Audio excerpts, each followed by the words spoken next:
Baik, terima kasih. Assalamualaikum warahmatullahi wabarakatuh. Yang kami hormati Bapak Kapolda beserta seluruh rekan-rekan media yang hadir pada sore hari ini.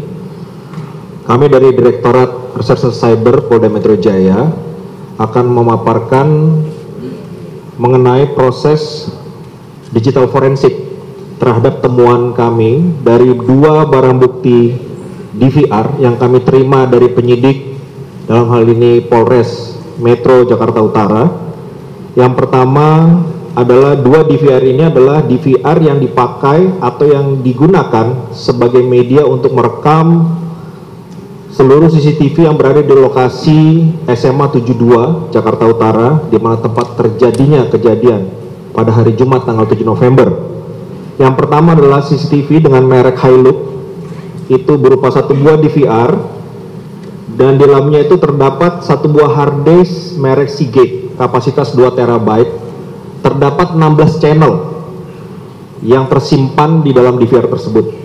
Kemudian yang kedua, CCTV dengan merek Hikvision, ini terdapat 1 buah hard disk merek Seagate kapasitas 4 TB, dan di dalamnya terdapat 32 channel kamera yang ada. Kemudian lanjut bahwa di dalam proses ini kami juga mengadakan proses yang dinamakan kalibrasi waktu atau penyesuaian waktu, di mana untuk DVR dengan merek Hilux itu menggunakan sistem waktu atau time system UTC ya. Jadi UTC itu Time Coordinated Universal plus 08 yang tersimpan secara sistemnya, tetapi secara real time device tersebut sebenarnya adalah mengikuti UTC plus 07. DVR Hikvision itu kami melakukan kalibrasi waktu, sistem yang melakukan kalibrasi waktu atau yang tercatat di dalam DVR tersebut adalah UTC 07, sementara real time-nya adalah kurang daripada 5 menit. Jadi nanti kami akan jelaskan di dalam perkembangannya. Jadi yang pertama mungkin bisa dilihat tampilan gambar di depan di layar. Ini dimulai ketika anak yang berkonflik dengan hukum. Ini mohon maaf tidak untuk disalahgunakan secara gambar, tetapi supaya rekan-rekan media paham dan mengerti apa yang terjadi sebenarnya pada saat itu. Pada waktu CCTV menunjukkan pukul 7.28, sebenarnya waktu aktual atau real time-nya adalah 06.28/4. Itu anak yang berkonflik dengan hukum atau dengan anak memasuki gerbang sekolah SMA 72 Jakarta menggunakan seragam sekolah dengan menggendong tas punggung warna merah dan menenteng tas warna biru pada tangan kirinya, serta memakai sepatu hitam dan berjalan ke arah kiri kamera. Yang kemudian yang kedua, melintas terekam dalam channel A02 di ruang seni, itu waktu real time-nya adalah 06.28, itu ABH sendiri menuju koridor ruang kepala sekolah. Lanjut, terekam dengan channel 11 di depan ruang kepala sekolah, ABH ini masih berpapasan dengan seorang wanita. Ini yang kami duga adalah guru dari masih bertegur sapa. Dan selanjutnya adalah ketika melintasi lorong lantai 1 2 yang terekam dengan channel 10, anak tersebut melintas mengenakan tas punggung warna merah tanpa alas kaki, celana luar. Jadi ini sudah menginjak waktu 11.43 real time-nya, berarti menjelang pelaksanaan kegiatan ibadah pada saat itu. Kemudian di tampak bagian dalam ada celana berwarna hitam yang tersembul atau terlihat dari luar lebih sedikit, dan dia menuju ke arah tempat ibadah masjid. Dan ini juga menjadi titik awal ketika kita masuk di channel 06 di depan masjid.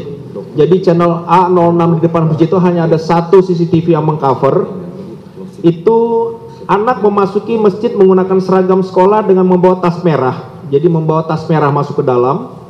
Kemudian masih terlihat juga yang bersangkutan memantau situasi di dalam dan di luar. Jadi saat itu sedang berdiri saja di dekat tiang, masih tercover oleh kamera yang ada.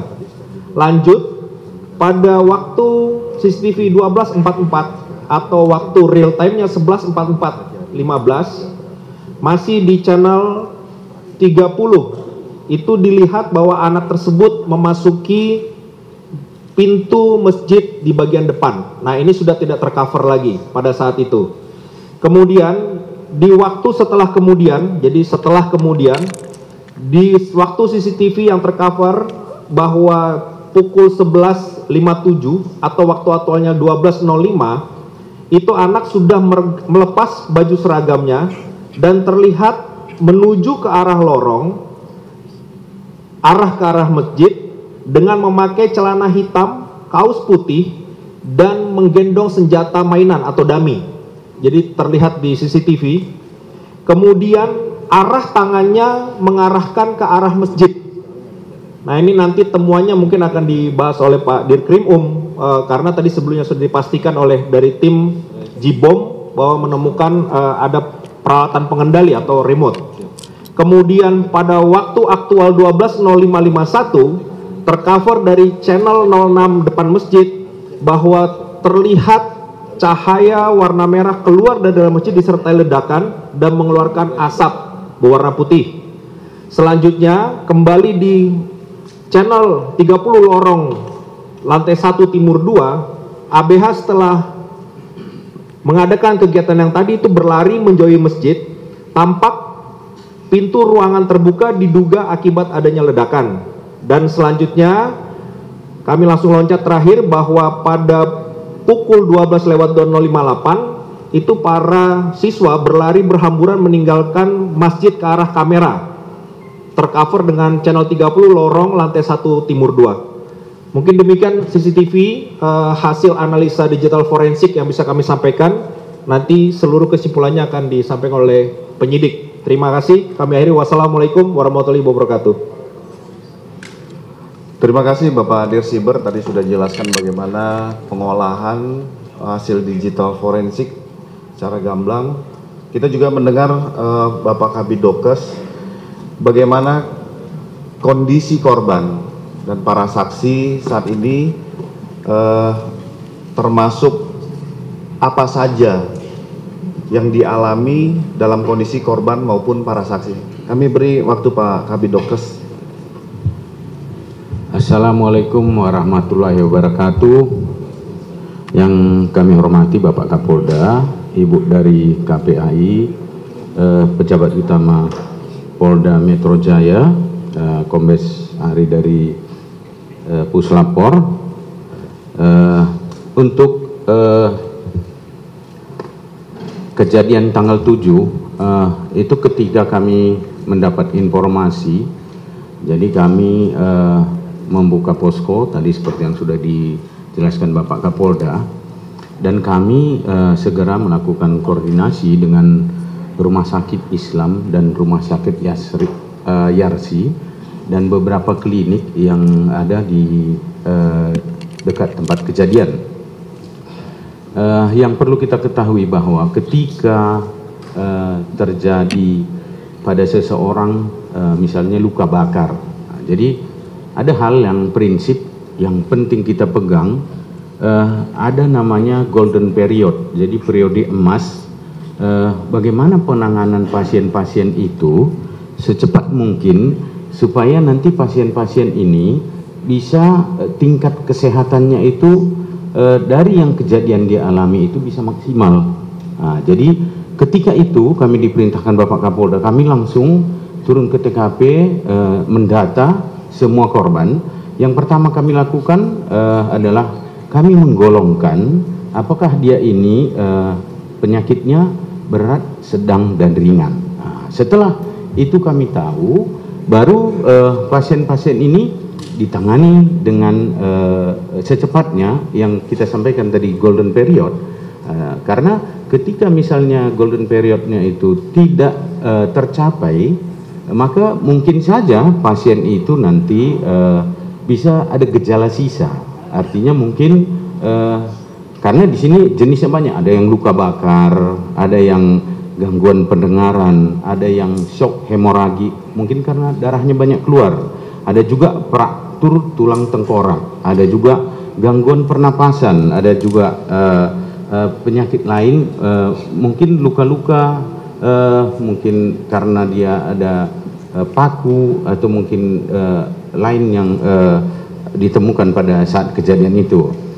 Untuk itu kami paling utama yang kami utamakan adalah kepentingan pasien. Ada juga pasien ini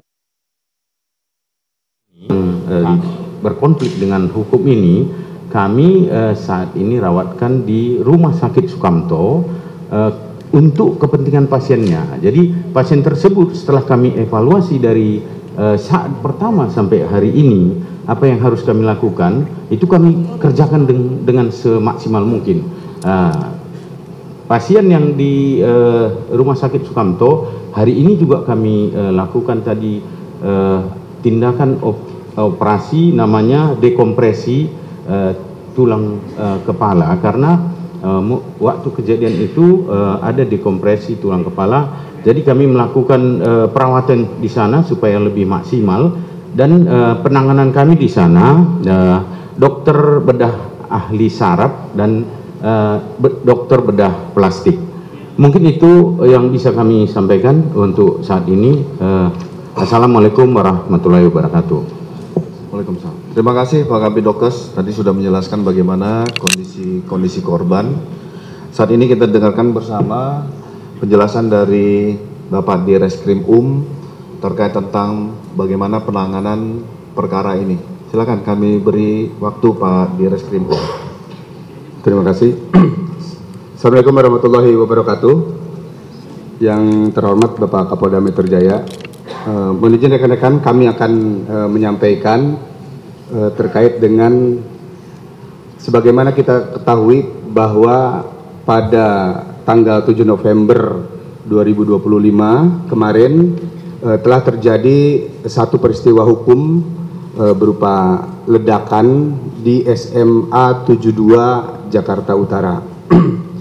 Pasca terjadi ledakan tersebut, selanjutnya kami dari tim penyidik Direktorat Reserse Kriminal Umum Polda Metro Jaya melakukan langkah-langkah penyelidikan dalam upaya penyidikan terhadap peristiwa hukum tersebut.